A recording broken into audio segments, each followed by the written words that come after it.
Bueno, vamos a empezar. Buenas tardes a todos. Soy Adriana Laca, soy catedrática de Tecnologías del Medio Ambiente de la Universidad de Oviedo. Y bueno, entre mis temas de investigación está también la valorización de residuos para obtener productos de interés. Con lo cual, pues os voy a presentar con mucho gusto a Claudia Echevere, que nos va a dar el seminario correspondiente al día de hoy. Claudia Echevere es licenciada en Química por la Universidad de la República de Uruguay, institución donde también realizó su maestría y doctorado. Actualmente es investigadora en el Departamento de Bioquímica y Genómica Microbiana del Instituto de Investigaciones Biológicas Clemente Estable en Montevideo, Uruguay, donde dirige el grupo de Ecología Microbiana. A lo largo de su formación realizó estancias de investigación en el INRA de Narbona, en la Universidad Estatal de Michigan y en la Universidad de Gante. Es miembro de la Red Latinoamericana de Hidrógeno, integrante del grupo de trabajo de la IGUA de digestión anaerobia y de ecología microbiana, y fue embajadora senior de la ASM y presidenta de la Sociedad Uruguaya de Microbiología. Su producción científica se refleja en más de 90 artículos indexados con alrededor de 5.000 citas, con colaboraciones activas con grupos de América Latina, Europa y Estados Unidos. Sus líneas de investigación se centran en la recuperación de productos de valor añadido como el metano, el hidrógeno y ácidos orgánicos a partir de residuos agroindustriales y aguas residuales.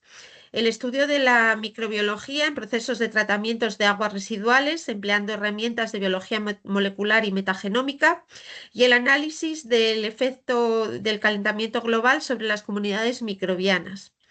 Y ahora, pues, Claudia nos va a presentar la ponencia titulada Producción de biohidrógeno a partir de residuos, oportunidades y desafíos.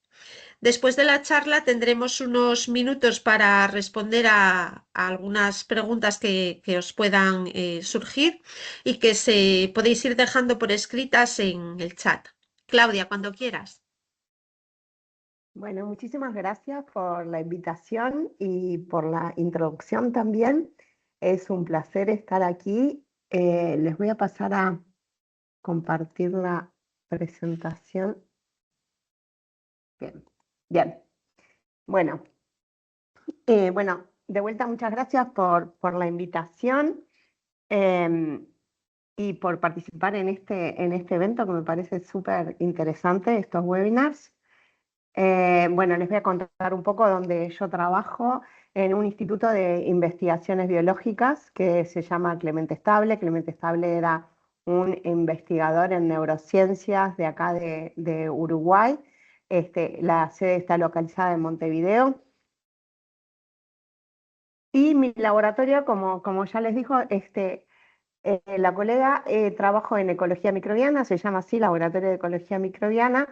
Pero enfocado principalmente a estos tres grandes temas, que es la ecología microbiana de sistemas de tratamiento de aguas residuales, un enfoque también en la valorización de productos y también en las emisiones de gases de efecto invernadero en ambientes fríos donde trabajamos en algunos ecosistemas.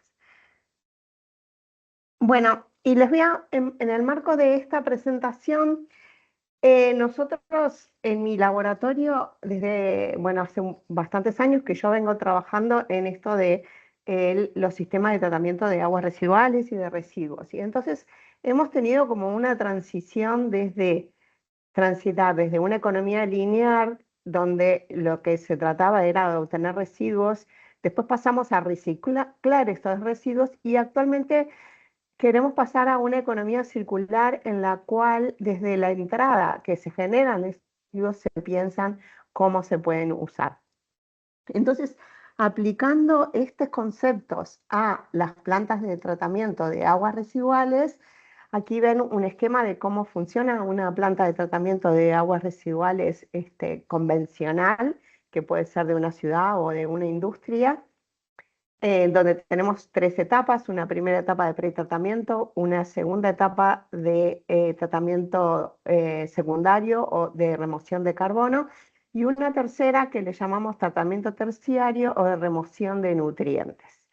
Y lo que se obtiene es agua con calidad suficiente como para disponer a los cursos de agua receptores. En realidad, tratando de aplicar este concepto de economía circular, se trataría de, bueno, ya no tratar el agua, sino de obtener productos con valor de agua agregado a partir de esa agua residual. Y, si es posible, esa misma agua reciclarla para dentro de la industria o dentro de las ciudades, etcétera, para distintos usos. Bueno, si nos enfocamos en el tratamiento secundario, que es el tratamiento de remoción de carbono, ahí vemos que hay varios productos que podemos obtener a partir de este tratamiento secundario, que el más convencional, digamos, sería energía en la forma de metano, pero yo les voy a contar otras estrategias como es la producción de hidrógeno, electricidad también se puede obtener, o ácidos orgánicos. En la tercera etapa, que sería la de remoción de nutrientes, ya ahí trataríamos de recuperar estos nutrientes. Bueno, entonces, basados en esto, yo trabajé mucho y sigo trabajando en sistemas metanogénicos, anaerobios, para obtener metano y biofertilizantes, pero actualmente la idea de estos sistemas de tratamiento anaerobio es ya no solo obtener metano o biogás y biofertilizantes, sino que podemos obtener otra serie de productos a partir de la degradación anaerobia de la materia orgánica. Podemos tener ácidos orgánicos, podemos obtener hidrógeno, podemos obtener electricidad, podemos obtener obviamente fertilizantes y otro montón de productos como bioplásticos, etc. Entonces, si nosotros vemos el esquema en el cual se basa la degradación de la materia orgánica en condiciones anaerobias, este esquema es un esquema súper conocido para los que trabajamos en sistemas anaerobios. Es un esquema de cómo se degrada la materia orgánica en la naturaleza en forma anaerobia, y es en estas 4 etapas. En la primera, que es la hidrólisis de los polímeros; la segunda es la acidogénesis o la formación de ácidos, en general ácidos orgánicos. Después tenemos la producción de acetato, hidrógeno y CO2. Y la última etapa es donde las arqueas metanogénicas consumen tanto el acetato como hidrógeno, CO2 para producir metano. Bueno, si nosotros vemos esta cadena de degradación anaerobia, vemos que como intermediarios se producen otro montón de productos que podríamos aprovecharlos, y no solo el metano. Entonces, desde hace unos años, los que trabajamos en este tipo de sistemas, empezamos a pensar, bueno, mejor si no obtenemos metano y obtenemos otros productos, quizás podamos obtener otros productos con mayor valor agregado. Bueno, y ahí vino esta idea de romper la cadena de degradación anaerobia, en la cual dividimos esta cadena, tratamos de separar la última parte, que es la producción de metano, y quedarnos con la primera parte, que es la parte de hidrólisis y fermentación.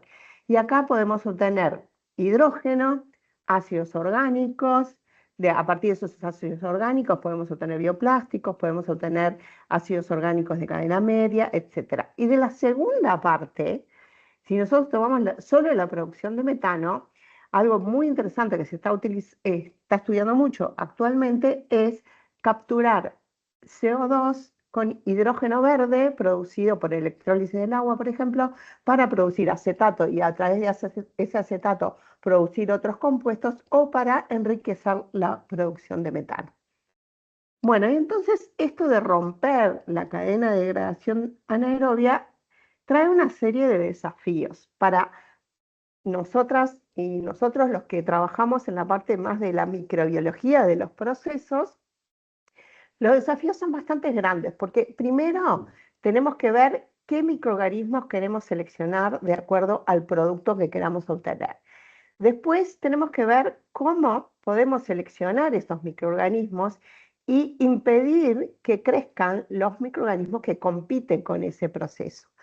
Y lo tercero, que es lo más difícil, es cómo hacer que ese proceso se mantenga en el tiempo, sea estable a lo largo del tiempo. ¿Cómo trabajamos en mi laboratorio? Bueno, nosotros trabajamos con laboratorios de ingeniería de procesos, donde ellos este, operan reactores en escala laboratorio en distintas condiciones y nosotros estudiamos los microorganismos que hay ahí, tratamos de entender cuál es la función de esos microorganismos y luego, en base a esos resultados, discutimos con nuestros colegas ingenieros para ver cómo mejorar esas condiciones para seleccionar los microorganismos que nosotros queremos. ¿Cómo hacemos nosotros para conocer los microorganismos que están en esos reactores? Bueno, ahí viene la aplicación de las técnicas basadas en el ADN o en el ARN para conocer la composición de estas comunidades microbianas. Nosotros en general trabajamos con comunidades microbianas complejas. No es un microorganismo, sino son muchos microorganismos de distintos géneros, distintas especies que están mezclados en esa comunidad microbiana y nosotros para conocer qué microorganismos hay en esas comunidades aplicamos estas técnicas que están basadas en la ADN o ARN. Las distintas técnicas que utilizamos es la secuenciación que se llama de amplicones, amplicon sequencing, que sobre todo la hacemos basada en este gen, el gen del ARN ribosomal de 16S, que nos permite conocer cuáles son los microorganismos, la composición taxonómica de las comunidades microbianas y la abundancia relativa de cada uno de los taxones. Pero si nosotros queremos ir a la función de esos microorganismos, ya pasamos a estas otras técnicas que son de metagenómica y metatranscriptómica. En la metagenómica no secuenciamos un solo gen, sino que secuenciamos todo el ADN de las comunidades y podemos obtener la información genética que hay en esas comunidades. En la metagenómica, que es una de las técnicas que ya les digo para conocer cuál es la función de los microorganismos, tenemos distintas formas de analizar esa cantidad de datos que obtenemos. Nosotros extraemos el ADN de un lodo, ¿no? De un reactor, lo secuenciamos con un secuenciador de alto rendimiento por esta técnica que se llama de shotgun, y obtenemos una mezcla de todos los ADNs. Y ahí empieza el análisis bioinformático. Una de las formas de analizar estas metagenomas es estudiar la función. Y acá lo que hacemos es comparamos esas secuencias de ADN con bases de datos de genes de microorganismos, y la que más se usa es StarTech. Y ahí nos permite ver, bueno, qué funciones, qué genes, de qué funciones hay en esa comunidad.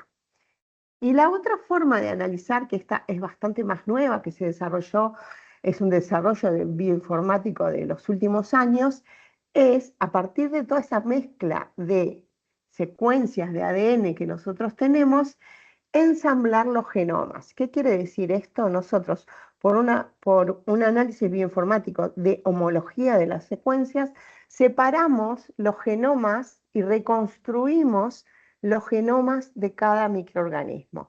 Esto nos permite conocer qué microorganismos tenemos y qué genes y qué vías metabólicas tienen esos microorganismos que nosotros estudiamos.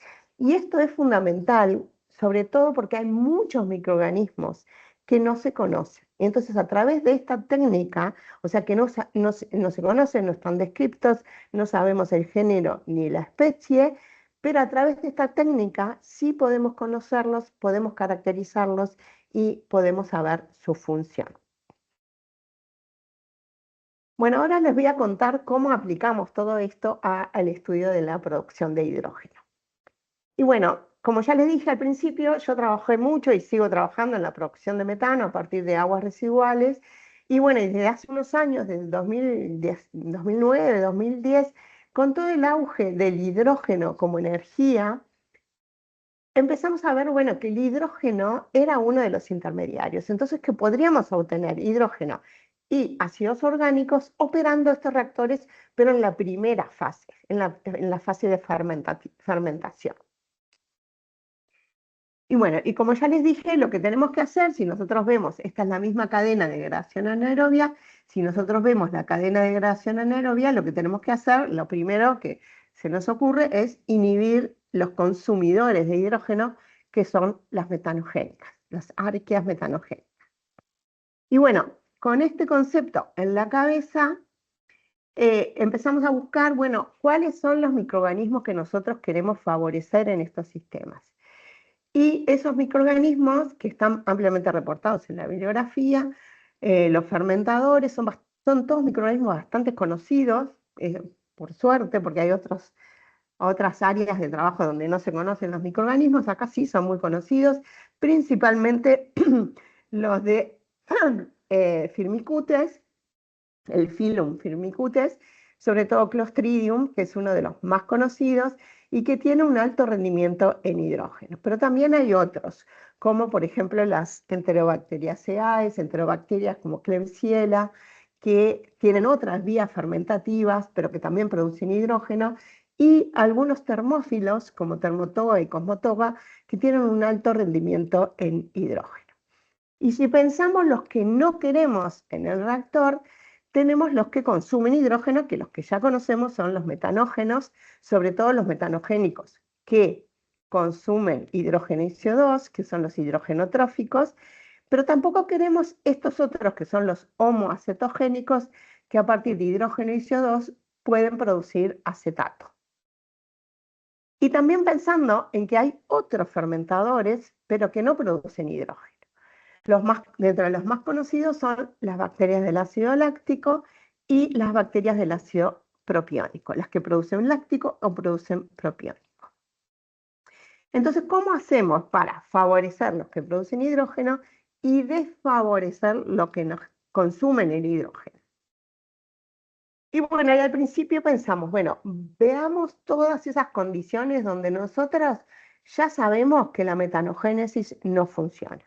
Y esas condiciones son pHs ácidos, altas cargas orgánicas. La metanogénesis, para que funcione, se tiene que empezar desde cargas orgánicas bien bajas, incrementando la carga, y se llega a determinada carga donde se acidifica el reactor, no es posible seguir con la metanogénesis. Entonces, si usamos cargas altas, se inhibe.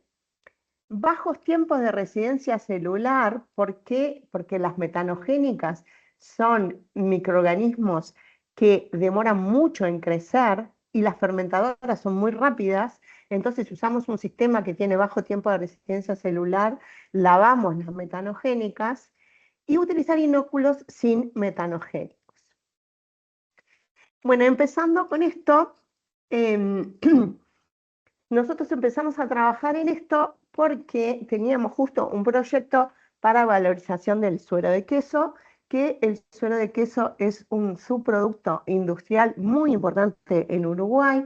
Nosotros en Uruguay, como probablemente sepan, somos un productor, un país que tenemos una gran producción ganadera. Mucha de esa producción ganadera, sobre todo que se encuentra en el sur oeste del país, como se muestra acá en el mapa de Uruguay, es producción lechera, y en esa producción lechera se produce una gran cantidad de quesos. La producción de quesos produce 9 litros de suero de queso por cada kilo de queso. Y en Uruguay aproximadamente se producen 55.000 toneladas de queso anuales. Y además, el otro problema que tenemos es que geográficamente está localizada en una región bastante pequeña del país. Entonces, en esta región tenemos una alta producción de suero de queso. ¿Qué pasa con este suero de queso? Es un subproducto.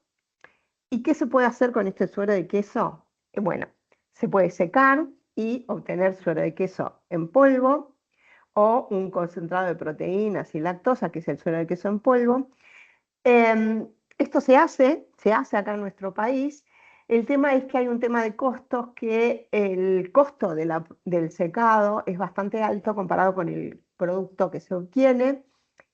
Además, se produce un permeado que también hay que tratarlo, un agua, el agua que se saca, que también tiene compuestos orgánicos. En productoras, en pequeños productores se usa como alimento animal, pero también esto no es viable para grandes productores. Nosotros acá tenemos una cooperativa de producción muy grande que es Conaprole, que es una cooperativa de productores de leche, donde tiene plantas en todo el país, siempre, principalmente en esta zona. Entonces, para grandes productores esto no sería viable. Y la otra es la valorización a través de la digestión anaerobia. Y acá el problema que tenemos es que justamente es un residuo, un subproducto con bajo pH, el pH de producción es alrededor de 4, entre 4 y 5, y tiene una alta concentración en materia orgánica. Entonces, para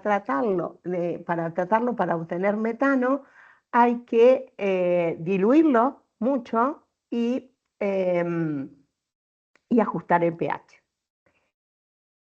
O hacer un tratamiento en dos etapas, uno fermentativo y otro de producción de metano. Y entonces con esa idea nosotros empezamos a pensar en la producción de hidrógeno. Y acá les voy a contar secuencialmente todas las cosas que hemos hecho en esto. Y bueno, el primer experimento que lo hicimos, fue nuestro primer paper que publicamos en el 2009, cuando recién habíamos empezado a trabajar con esto, con la producción de metano a partir de suero de queso. Utilizamos un inóculo de un reactor metanogénico granular porque queríamos operar un USB, que es un tipo de reactor que tiene gránulos de flujo ascendente que se utiliza para la producción de metano, lo queríamos transformar para la producción de hidrógeno. Y ahí lo que dijimos fue, bueno, operemos este reactor a pH 5, o sea, un pH ácido, donde la metanogénesis en general se inhibe, y vayamos aumentando la carga a esas cargas que la metanogénesis no puede operar. ¿Y qué pasó? Bueno, en esta gráfica de aquí ustedes ven la producción de metano y de hidrógeno. Hidrógeno son las cruces chiquitas, es lo que se obtiene, pero en muy baja cantidad, ¿no? Y metano se nos produjo en una cantidad importante, ¿sí?, a lo largo de la operación. Recién al final, donde tenemos una mayor producción de hidrógeno que de metano, pero tenemos las dos cosas simultáneas, recién ahí, que fue que aumentamos mucho la carga, hubo producción de hidrógeno. Bueno, este fue nuestro primer trabajo, que en realidad estábamos aprendiendo mucho sobre el tema. Ahí los revisores me dijeron cómo es posible que se produzca metano a pH 5, y sí se produce metano a pH 5 y se produce concomitantemente metano e hidrógeno. Bueno, segundo experimento dijimos, bueno, vamos a usar un inóculo, porque acá utilizamos un inóculo metanogénico, que fue uno de los principales errores. Utilicemos un inóculo donde no haya metanogénesis, pero que tiene que ser anaerobio, porque necesitamos fermentadoras. Entonces ahí empezamos a buscar, hicimos un primer estudio de distintos inóculos, y ahí surgió el compost, que es un sistema que tiene muchas fermentadoras hidrolíticas y tiene muchos clostridium. Entonces dijimos, y no tiene metanogénicas. Hicimos una actividad metanogénica y comprobamos que no tenía. Dijimos, es un buen inóculo para operar este tipo de reactores. De vuelta operamos el mismo tipo de reactor, aumentando la carga orgánica. Acá ya nos animamos a utilizar mayores cargas orgánicas y pH 5. ¿Y qué pasó? Acá sí logramos no tener metano. En esta gráfica ustedes ven la producción de metano, que es el triángulo, está en cero durante toda la operación. Y la producción de hidrógeno, que son los circulitos, obtenemos una bastante alta producción de hidrógeno, pero fue muy inestable. Llegamos a unos valores bastante altos, pero que no se lograron mantener a lo largo del tiempo. En un tercer experimento usamos otro tipo de reactor, y aquí fue una estudiante que estaba haciendo la maestría aquí, fue a trabajar con el grupo de Marcelo Zayat en la Universidad de San Pablo, en San Carlos, que ellos estaban utilizando otro tipo de reactor, que es el Upflow Anaerobic Packed Bed Reactor. Es un reactor de lecho empacado, que se utiliza también para producción de metano, y ellos lo estaban empezando a probar para producción de hidrógeno. Y bueno, nuestra estudiante Verónica fue allá, operó ese reactor también con suero de queso, pH 5, aumentando la carga orgánica. Y acá cambiamos el inóculo, porque ellos estaban usando un inóculo que se producía por la autofermentación de la propia agua residual. Lo que hacían era operar el reactor de manera de recircular el agua residual durante un tiempo para que se forme esa biomasa, ese biofilm que se adhiere a la superficie del soporte que tiene este tipo de reactor, y luego empezaron a operar el reactor en forma continua. Otra cosa importante que también tuvimos en este trabajo fue de que hacer una purga bastante frecuente. Y esto fue importante para mantener un tiempo de residencia celular baja. Porque, ¿qué pasaba? La biomasa crecía mucho, caía la biomasa abajo y se purgaba frecuentemente de la parte de abajo. Acá lo que obtuvimos fue una producción de hidrógeno bastante más alta y bastante más estable. Estos distintos periodos son las distintas cargas. Ya no tuvimos esta bajada en la producción de hidrógeno. Igual los rendimientos no fueron muy altos. Y hicimos una cuarta experiencia probando otro tipo de reactor que se usa en general para las fermentaciones, que es el reactor continuo agitado.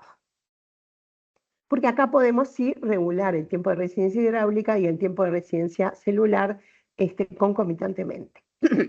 Entonces acá utilizamos de vuelta compost, utilizamos este otro reactor, aumentamos la carga orgánica y obtuvimos una buena producción de hidrógeno. No se obtuvo metano, ya después del primer caso no obtuvimos nunca más metano, pero también obtuvimos esta inestabilidad, que llegamos a un pico de producción de hidrógeno y luego bajada.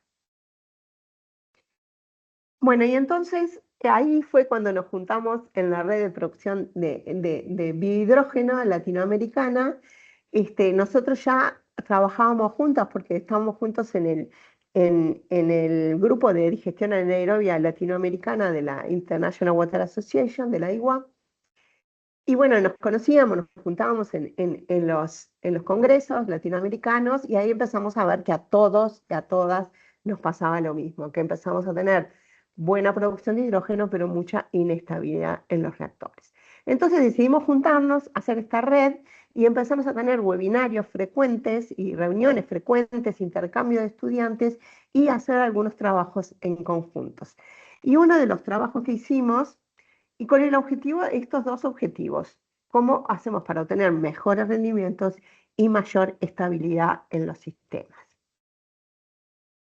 Bueno, una de las cosas que hicimos fue este review, que justamente fue como juntarnos y contar cuál era nuestra experiencia en la operación de este tipo de reactores. Porque bueno, nosotros habíamos trabajado mucho en suero de queso, los brasileños habían trabajado muchísimo en vinaza, los chilenos habían trabajado en glicerol, que es el subproducto de la producción de biodiesel. Los mexicanos trabajaban con vinazas tequileras. Bueno, teníamos distintos sustratos, distintas cosas, y todos teníamos como las mismas problemas. Y entonces hicimos este review para tratar de entender cuáles eran las causas de esta baja estabilidad. Y bueno, y acá en este cuadro, en esta figura, vemos las distintas causas. Una podría ser la producción de metano, o sea, que el hidrógeno se consuma. ¿Cómo lo vemos nosotros eso? Eso es muy fácil de ver, porque si medimos el hidrógeno, el metano sale en eje C y es muy fácil de determinar. Y la mayoría de las veces este problema fue superado con las cargas y con los pH ácidos y con los inóculos. Usar un inóculo que no tenga metanogénica. Pero luego empezaron a aparecer otros problemas. Y otro de los problemas que teníamos es la presencia de bacterias del ácido láctico, la presencia de bacterias homoacetogénicas o de productoras de propiónicos que podrían o consumir el hidrógeno, como en el caso de las homoacetogénicas, o competir por la producción de hidrógeno. Entonces hicimos un primer trabajo que fue con secuenciación masiva. Fue de nuestros primeros trabajos de secuenciación masiva del gen de ARN ribosomal de 16S, que ahí lo que hicimos fue, en la red estábamos todos operando distintos tipos de reactores y entonces tomamos muestras de 30 muestras de 20 reactores diferentes que tenían durante alta y baja producción de hidrógeno. Hicimos la secuenciación del ARN ribosomal de 16S con esta técnica que fue de las primeras que apareció para secuenciación masiva, que era pirosecuenciación. Y bueno, y este heatmap, que ustedes probablemente no vean nada, pero yo les voy a contar lo que significa. Acá lo que ven son las muestras y después tenemos los géneros y las familias de los microorganismos, y un código de colores es que el rojo significa una alta abundancia y el azul es una baja abundancia. Y las intermediarias van del verde al naranja. Lo que vemos, y acá, si nos miramos los microorganismos, y por ejemplo acá las muestras son las de Uruguay, son las U, las M son las de México, las C de Chile y la B de Brasil, y lo que vemos, por ejemplo, es que hay muchos rojos. Y rojo significa que ese género de ese microorganismo está en muy alta proporción, mayor del 50%, que no es algo habitual que pase en las comunidades microbianas con las que nosotros trabajamos. Por otro lado, vemos, si nos fijamos cuáles son los productores de hidrógeno, vemos que Clostridium, que es este que está acá, tenemos un montón de verdes y de rojos, o sea que tenemos varios reactores que tienen mucho Clostridium. También aparecen otros, como Enterobacter y Cosmotoga, que son estas que están acá, los termotogales, enterobacterias como Enterobacter que están acá, que aparecen también bastante frecuentemente, pero también vemos que aparecen otras competidoras como las bacterias del ácido láctico y estas otras que son de la familia Beyonnaceae, donde tenemos Megafaera, Pectinatus, Beyonella, que son microorganismos que pueden producir hidrógeno, pero en bajo rendimiento. Bueno, en este trabajo, que fue uno de los primeros trabajos donde se estudiaba las comunidades microbianas de reactores de producción de hidrógeno así globalmente, lo que hicimos fue dividimos las muestras en 3 grupos: las muestras tomadas durante alta producción de hidrógeno, que es el grupo 1, el grupo 2 son las muestras tomadas durante la producción de hidrógeno media, y el grupo 3 es las muestras tomadas durante la baja producción de hidrógeno. Y vimos cómo variaba la abundancia relativa de los distintos géneros en cada uno de los grupos.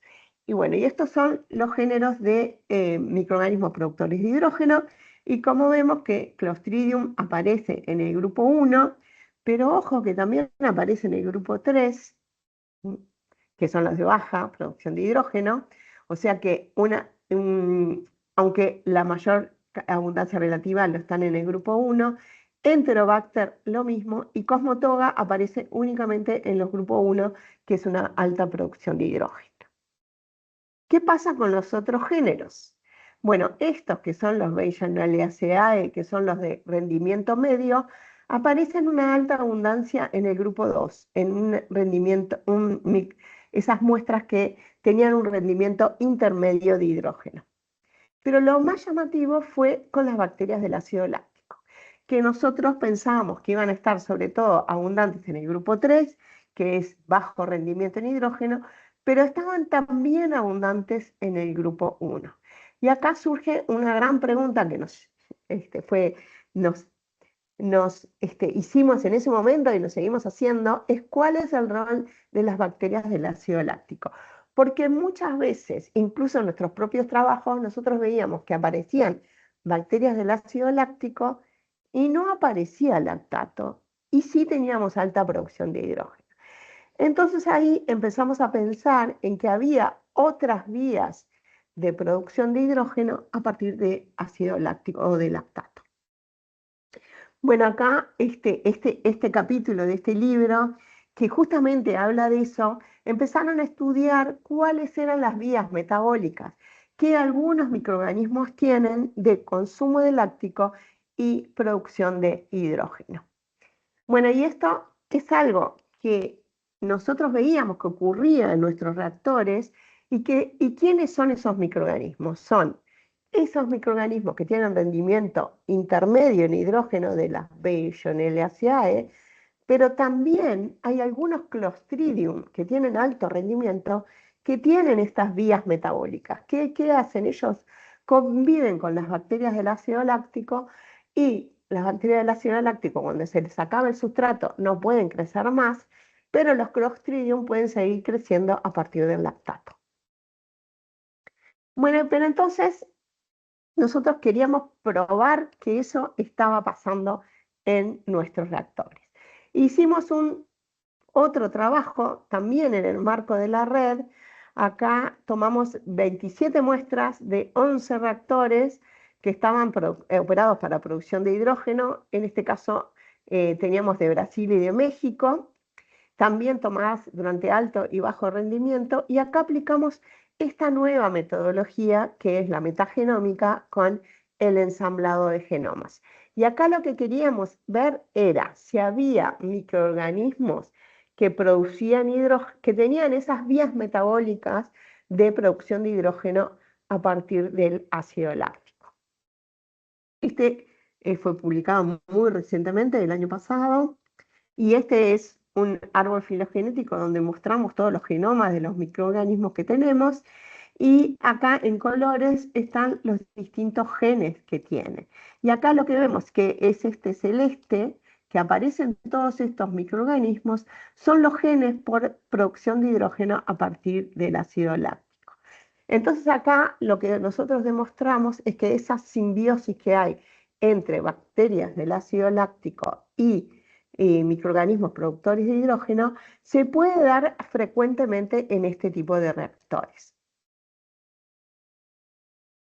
Ahora les voy a contar cómo encaramos el otro gran problema que teníamos, que es la homocetogénesis. La homocetogénesis, como ya les dije, es la producción de hidrógeno, de acetato a partir de hidrógeno y CO2. ¿Y quiénes lo hacen? Los propios Clostridium, o algunos Clostridium, como el Clostridium lutein o Clostridium carboxybonos, y otros microorganismos de otros géneros y especies, que ellos pueden producir hidrógeno, pero cuando se les acaba el sustrato, pueden consumir el propio hidrógeno. Y entonces estos microorganismos son muy difíciles de detectar. ¿Por qué? Porque con 16S, con la secuenciación del gen de la ARN ribosomal 16S, llegamos a género y muchas veces nos dicen que son Clostridium y no sabemos si son los de los que consumen o no consumen el hidrógeno. Por otro lado, también estos microorganismos están en bajas proporciones. Entonces, y nosotros los detectábamos porque cuando teníamos bajo rendimiento en hidrógeno, lo que hacíamos era un balance de la producción de ácidos orgánicos, donde veíamos los moles producidos de acetato y butirato, y si teníamos mucho más de acetato que el estequiométrico para la producción de hidrógeno de acetato que se producen con los Clostridium, con acetato y butirato, ahí decíamos, bueno, el resto fue porque se consumió hidrógeno y CO2 para producir acetato. Pero en este trabajo quisimos justamente demostrar que esos microorganismos estaban presentes y ver en qué condiciones se favorecían. Y de vuelta, fue un trabajo que hicimos en la Red Latinoamericana de Biohidrógeno con colegas también de Chile, de México y de Brasil. Y acá lo que hicimos fue, nuestro objetivo era ver cuáles eran estos microorganismos. Esta es la vía en la cual, que se llama la vía de Wood-Lunghal, en las cuales se consume el hidrógeno y el CO2, es una vía de fijación del CO2 que tienen los microorganismos anaerobios para producir acetato, utilizando hidrógeno. Y este gen, que es la formil tetrahidrofolato sintasa, es uno de los genes claves en la fijación de CO2. Entonces acá utilizamos otra estrategia que fue, por un lado, cuantificar este gen, que es el gen de la formil tetrahidrofolato sintasa, que es de las homocetogénicas, y cuantificamos también por qPCR o por PCR en tiempo real, que es un método también basado en el ADN que nos permite cuantificar, y cuantificamos este gen de la hierro hidrogenasa, que es el gen que tienen los microorganismos productores de hidrógeno. Y también secuenciamos, así hicimos una secuenciación de amplicones, pero específicamente de este gen. Bueno, y acá este es uno de los resultados que obtuvimos. Este paper también ya fue publicado hace unos años. Lo que obtuvimos en esta gráfica les muestra el número de copias, o sea, la abundancia de los genes de producción de hidrógeno, que hasta está en el eje Y en el eje X, la abundancia de los genes de homoacetogénesis. Los puntitos y los cuadraditos son las muestras que están organizadas según la carga orgánica que se aplicaba en el reactor. Lo que vemos acá, lo que esta gráfica nos muestra, es que las muestras sacadas cuando el reactor estaba operado con alta carga orgánica tenían una abundancia relativa alta del gen de producción de hidrógeno y baja de la homoacetogénesis. Pero si la carga orgánica era baja, se aumentaba la homoacetogénesis. Entonces nosotros con esto demostramos algo que ya se veía en los reactores, ¿no? De que las cargas bajas, que yo les dije, las cargas bajas desfavorecen el sistema de la producción de hidrógeno, y porque también, más allá de favorecer la metanogénesis, si no hay metanogénesis, favorece la homoacetogénesis. Entonces, ¿qué fue lo que aprendimos de todos estos trabajos? Es que, bueno, los reactores tienen baja diversidad, por lo cual probablemente por eso tengan problemas de estabilidad. ¿Mm? También que hay interacciones entre los microorganismos, que nada es tan sencilla, que pueda haber interacciones entre los microorganismos, vías metabólicas que están escondidas dentro de los microorganismos, ¿sí?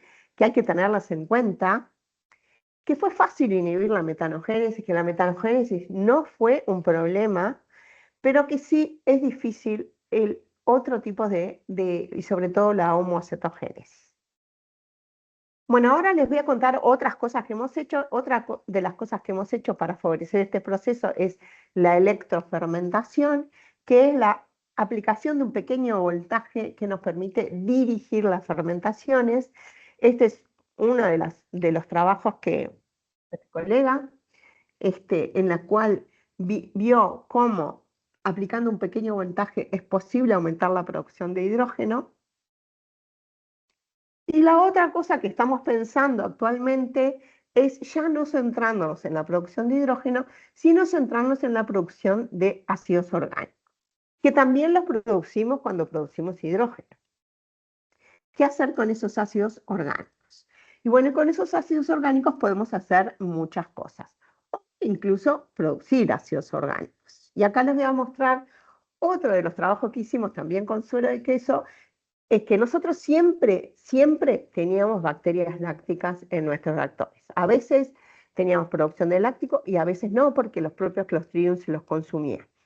Pero entonces dijimos, bueno, si ya tenemos bacterias lácticas, ¿por qué no operamos un reactor para producir láctico? Que a partir del láctico podemos producir otras cosas.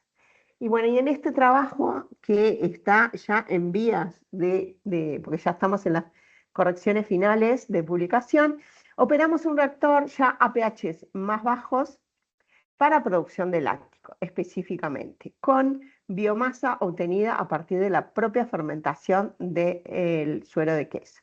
Y acá lo que obtuvimos es que tuvimos una muy buena producción de láctico, súper estable, y acá está bien, salvo cuando cambiamos el tiempo de residencia de las células. Cuando operamos, esto es un reactor tipo SBR que operamos, obtuvimos un buen rendimiento en láctico. Esta es la comunidad microbiana, fue muy enriquecida en bacterias lácticas y esto es increíble porque llegamos a un 99,9 de lactobacillus, casi un cultivo puro, si bien lo inoculamos con un consorcio. Y otra de las cosas bien interesantes es que obtuvimos como más de un 80% de uno de los isómeros, incluso llegamos a un 90% de uno de los isómeros, que eso también es bien importante para la utilización del lácteo.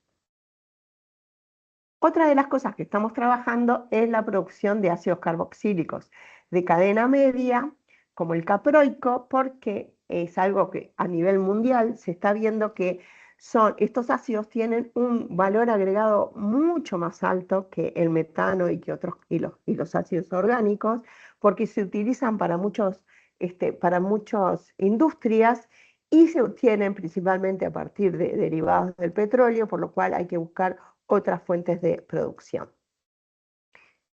¿Cómo se producen? Bueno, de vuelta seguimos con este esquema de biorefinería en la cual a partir, ya les digo, de la producción de la primera etapa de la metanogénesis podemos obtener ácidos orgánicos, a partir de estos ácidos orgánicos obtener otro montón de productos y también obtener biofertilizantes y metano. Son las vías metabólicas en las cuales se producen la elongación de cadena, que es el proceso por el cual se producen estos ácidos orgánicos de cadena media, que también por algunos microorganismos que pueden tener estas vías metabólicas de beta-oxidación reversa, en la cual a partir de acetato y lactato o a partir de acetato y etanol, se pueden elongar el acetato y a producir butirato y a partir del butirato producir caproico. Bueno, y esto es algo que se está estudiando mucho a nivel actualmente de las fermentaciones y que nosotros también estamos estudiando. En cuanto a los desafíos, bueno, siguen siendo estos. Para todos estos procesos, el desafío es conocer los microorganismos, ver cómo los seleccionamos y ver cómo hacemos para que ese proceso se pueda mantener a lo largo del tiempo. Bueno, quiero agradecer a mi grupo de investigación. Este trabajo también está hecho en colaboración con estos dos grupos de investigación de la Universidad Tecnológica de Uruguay y de la Facultad de Ingeniería, el grupo de BioProa, con mis colegas de ahí. Estas son las agencias financiadoras y también agradecer a la Red Latinoamericana de Biohidrógeno, que como ya les mostré, tenemos un montón de trabajo hechos con este grupo. Bueno, muchísimas gracias por la atención y si quieren ahora podemos abrir las preguntas.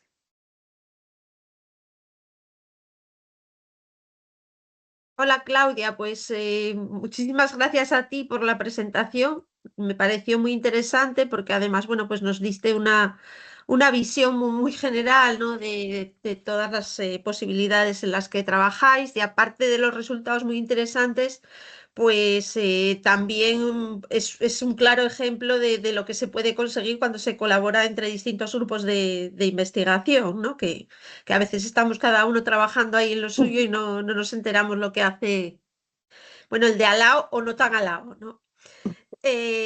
No veo aquí ninguna pregunta, pero ya que vamos bien de tiempo, pues voy a aprovechar yo para hacerte alguna duda que me fue así surgiendo.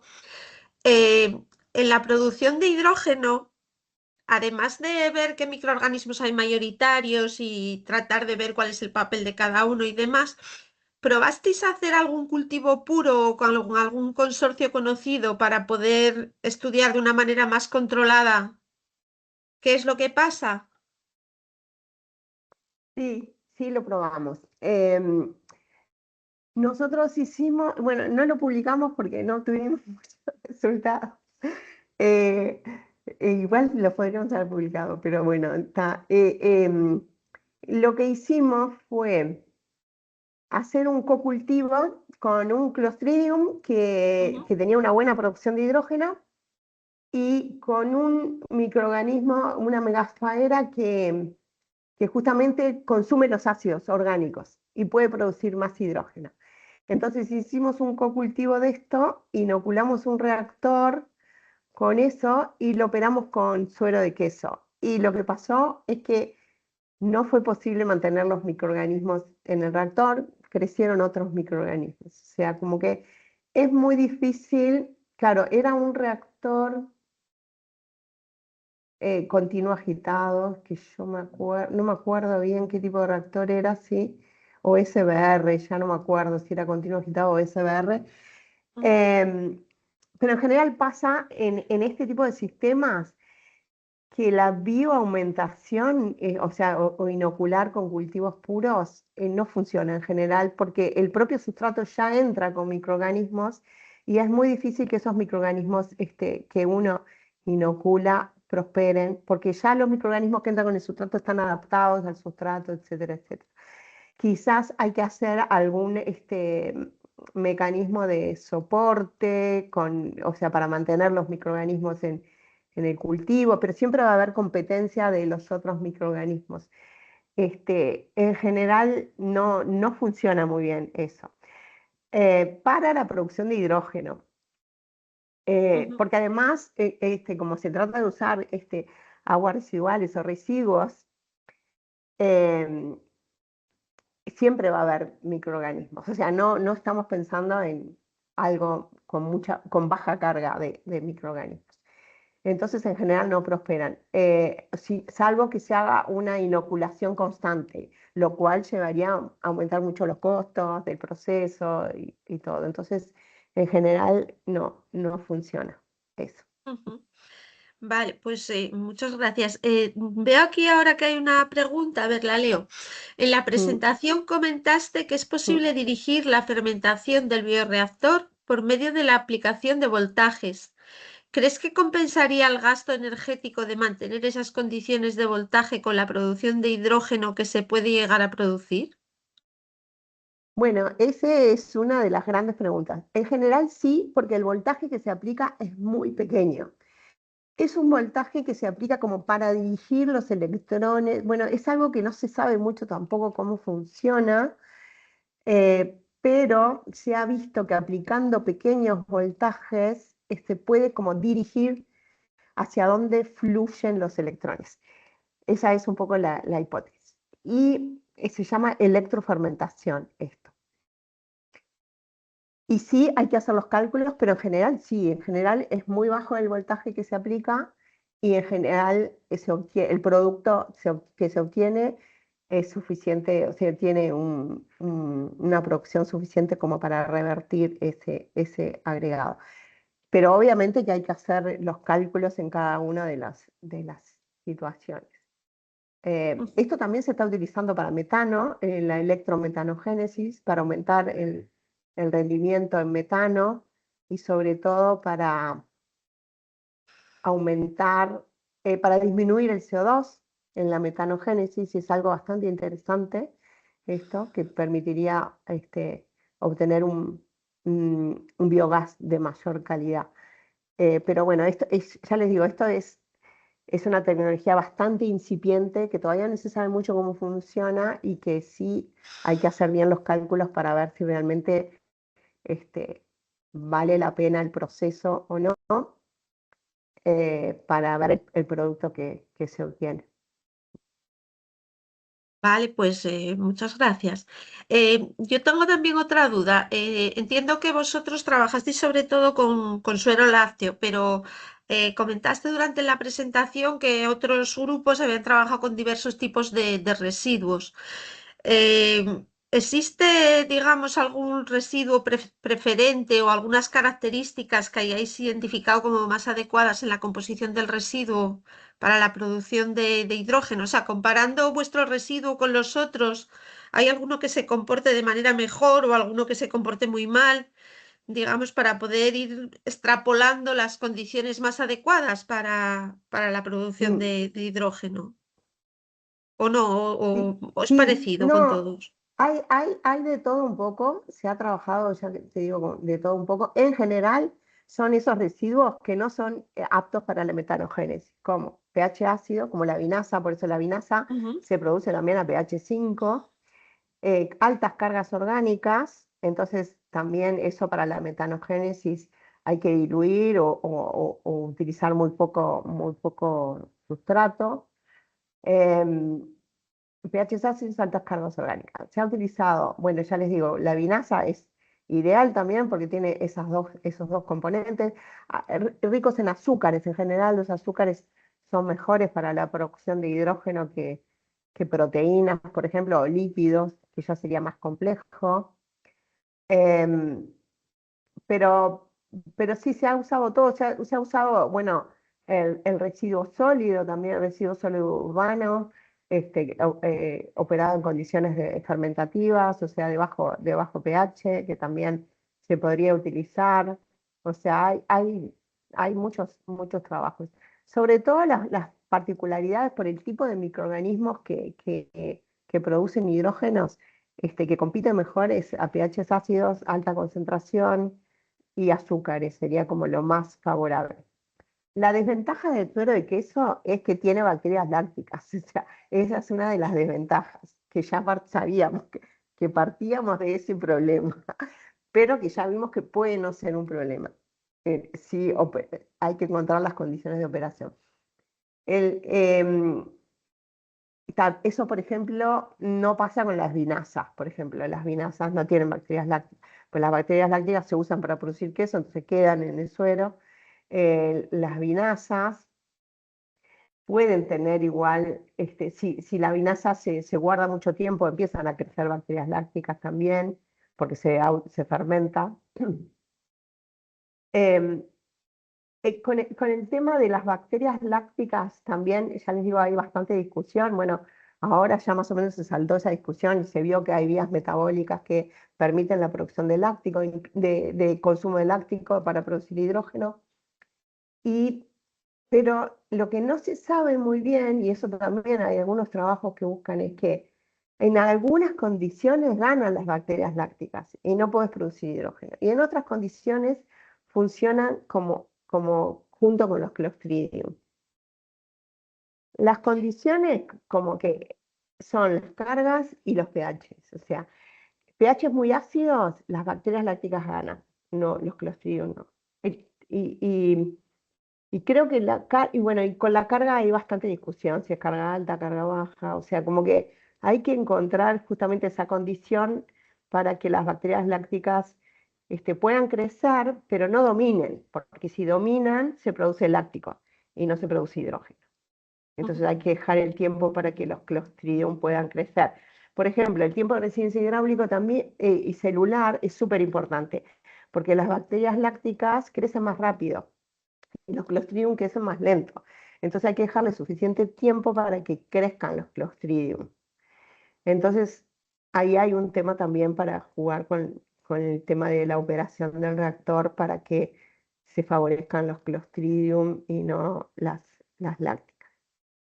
Pero bueno, Y también em, esto a nosotros, ya les digo, al principio nosotros empezamos trabajando con el tema de hidrógeno, como diciendo, si la economía se va a ir para el hidrógeno, tenemos que producir hidrógeno, todo eso. Los rendimientos que se llegan son muy bajos comparado con la electrólisis del agua, obviamente, es mucho más bajo. ujú. ¿Cuáles son las ventajas? Bueno, que se usa un agua residual, ¿sí? que, y, que, y que, bueno, y que además del hidrógeno se pueden producir otras cosas, porque con el caldo de fermentación que queda rico en ácidos orgánicos, se pueden producir otra serie de cosas. Y bueno, por ahí va un poco la idea actualmente, digamos, no porque vaya a ser la gran producción de hidrógeno, sino que puede ser un poquito de aporte de hidrógeno, que incluso se puede volver a meter en el reactor metanogénico para consumir CO2, no sé, cosas así. Mm. Sí, sería un poco combinar distintas estrategias para poder sacar lo máximo posible, ¿no? Y de Sí. cara al problema de las lácticas, ¿no os planteasteis hacer algún tratamiento, bueno, de esterilización o por lo menos de inhibición inicial del lactosuero para poder vosotros inocular, por ejemplo, el Clostridium y ver qué pasa? No sé. Eh, eh, pa- sí, o sea, nosotros, o sea, claro, pensando en el proceso, obviamente no, porque ya serían unos costos súper altos. Sí hemos hecho pruebas con Clostridium puros, cultivos puros, en producción en suero de queso, y tienen muy buen rendimiento. Tienen un buen rendimiento en suero de queso esterilizado, sí. Ujú. Pero bueno, también lo hicimos como para ver cuál sería el rendimiento máximo que podríamos llegar. Este, es un buen rendimiento, pero también vimos que las enterobacterias tienen muy buen rendimiento también, porque con el suero de queso también hay que pensar en que puedan consumir la lactosa, y no todos los Clostridium pueden consumir la lactosa y la galactosa. Ujú. em, y bueno, pero pero sí hemos hecho, pero en batch y chiquito, como para ver cuál sería el rendimiento que podríamos Sí, sí. obtener. Ujú. Es que, no sé, yo estaba pensando en un tratamiento, no en una esterilización total, digamos, pero no sé, a lo mejor un tratamiento térmico como el que se somete a la leche en la industria láctea, pues que a lo mejor consigue reducir la carga microbiana inicial y de esa manera pues se puede promover el desarrollo de las que interesan. Bueno, no veo ninguna otra pregunta por aquí, o sea que yo creo que agradecerte tu participación y, y bueno, pues nada, quiero agradecer también a los patrocinadores Bayer y Fertiberia, la organización de la Cátedra de Industrias y Procesos Agroalimentarios y bueno, recordar a los participantes que el próximo y último seminario será el martes 19 de mayo con el profesor Ricardo Torres Palma de la Universidad de Antioquia, Colombia, que nos dará la charla titulada Carbocatalizadores de residuos agroindustriales como alternativa sostenible para la eliminación de contaminantes emergentes en agua. Y será pues a las 6 también, hora española. Bueno, Pues bueno, nada más. muchísimas gracias. Muchas gracias por la invitación y gracias a todos por la atención. A Hasta ti, luego. Claudia. Muchísimas gracias. Venga, pues hasta luego a todos.